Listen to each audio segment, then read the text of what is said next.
Hello everyone, আজকে আমি তোমাদের সাথে একটা নতুন এক্সপিরিয়েন্স শেয়ার করতে চলেছি। কলেজে পড়ার সময় থেকে আমি আর পুবালি ঠিক করেছিলাম পড়াশোনার সাথে সাথে অন্য বিভিন্ন জিনিস ট্রাই করব।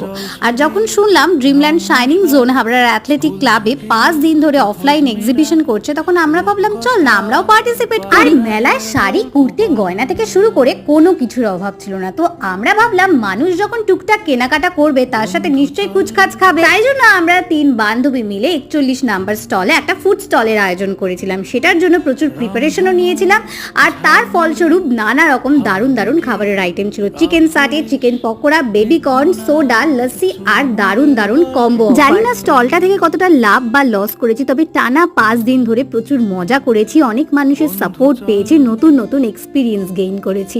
আর সবশেষে এই হাসি মুখগুলোই যেন আমাদের অনেকটা সাফল্য নিয়ে আসে। আর ভিডিওটা ভালো লাগলে কিন্তু লাইক, শেয়ার, সাবস্ক্রাইব করতে অবশ্যই ভুলো না। টাটা।